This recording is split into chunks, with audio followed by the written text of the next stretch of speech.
Ada hamba-hamba Allah yang tidak sholat itu bukan karena dia ingin masuk neraka. Tapi banyak di antara mereka yang tidak sholat itu karena tidak mengerti kalau sholat itu mudah. Maka kalau ada orang tidak bisa sholat, bukan yang salah dia, yang salah ustadznya, mempersulit urusan sholat. Ini selalu kami hadirkan. Sholat. Saya mau tanya Bu ya, hukumnya sholat pakai pakaian kerja kotor, beroli tapi tidak najis. Assalamualaikum. Baik, termasuk fikih yang pertanyaannya bagaimana sholat dalam keadaan baju beroli, berlumpur, berdaki. Ketahuilah, kita harus mempermudah urusan sholat. Maka orang yang meninggalkan sholat hukumannya besar di hadapan Allah, neraka.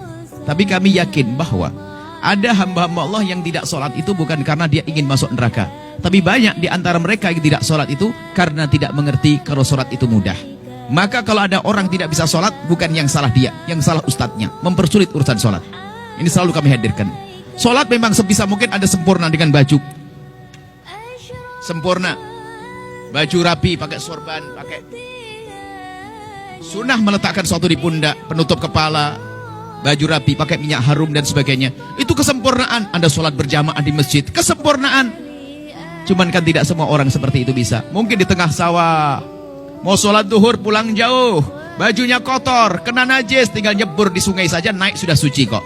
Sholatnya di atas lumpur, Allah senang. Ini hebat betul, pengen masuk surga maksa ini. Di atas lumpur, jangan dipersulit. Kalau bisa jamaah memang sebisa mungkin di jamaah, madhab diutamakan madhab kita Imam Syafi'i, ini sunat yang sangat dikukuhkan atau fardu kifayah.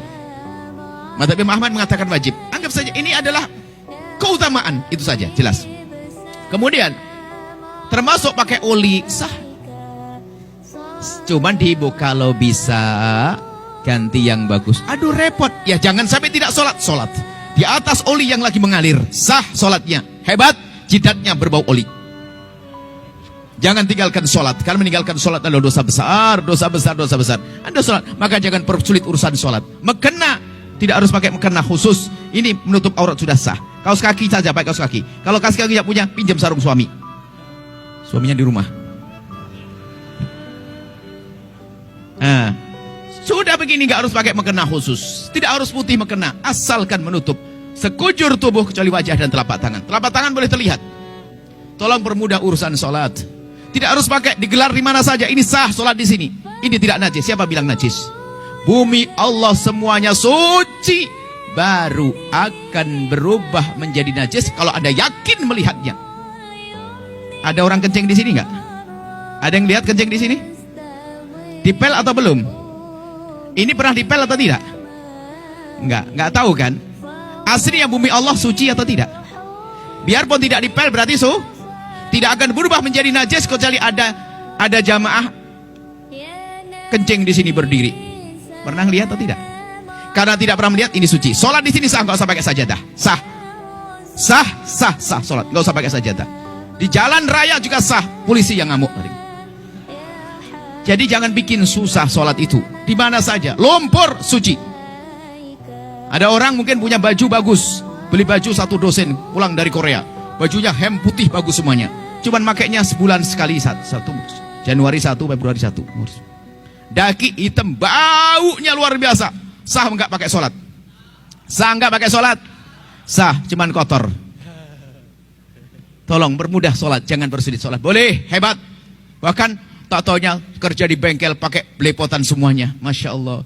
Sholat berjamaah lagi. Allah, hebat nih. Malaikat senyum nih. Gak boleh Anda meninggalkan sholat. Dimanapun Anda berada, tetap sholat. Di padang pasir, di lumpur, di pinggir laut, semuanya. Masya Allah. Najis itu sangat pendek. Najis itu sedikit. Jangan semua dikit-dikit. Najis. Najis hanya 7, selebihnya tidak najis. Ini bab fikih nanti insya Allah. Sah ya? Jangan persulit urusan sholat. Permudah urusan ibadah. Jangan sampai ada satu pun meninggalkan sholat.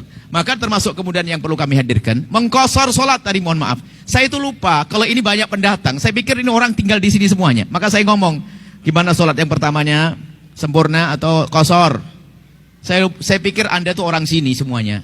Tatonya ada yang 5 jam perjalanan, sama dengan saya 5 jam juga. Ya, kalau Anda musafir, Anda dalam bepergian, tujuan Anda melebihi dari 84 kilo tujuan Anda boleh menjamak dan boleh mengkosor.